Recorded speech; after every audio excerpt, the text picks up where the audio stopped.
as the hunt intensifies for members of a Moroccan-led cell thought to be responsible for the terror attacks in Spain. Attention has turned to the hundreds of returned jihadists across the Strait of Gibraltar who intelligence officials fear pose a large, residual threat on Europe's doorstep.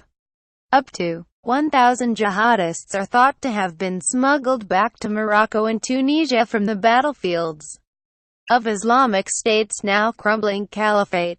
About 300 are thought to have returned to Morocco, from where 6 of the 12 terrorists who carried out the attacks in Catalonia are believed to have hailed.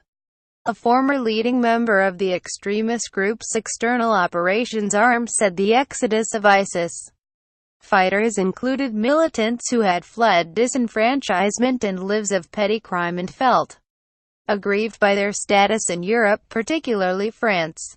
With the land controlled by ISIS shrinking by the week, he believes that some of them will take their grievances back to their countries of birth and use the proximity of Spain to launch attacks or infiltrate further into the continent. At the height of ISIS's powers, up to 1,600 Moroccans are believed to have traveled to Iraq and Syria, making them, per capita, one of the largest national groups in the fast-shrinking caliphate. Roughly half that number have since been killed. Long feared as a breeding ground for extremists, North Africa is now increasingly being seen as a launch pad for attacks on Europe to avenge ISIS's loss of land and personnel. The former ISIS leader, who abandoned his role in late 2015, said he had mentored 6 Moroccans who had left disadvantaged backgrounds in France and sought a sense of purpose under ISIS rule.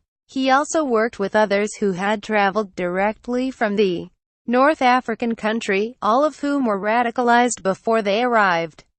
The homegrown ones had a severe approach, he said in an interview. The ones from France were upset at their lives. One told me he used to sell drugs, another was a thief.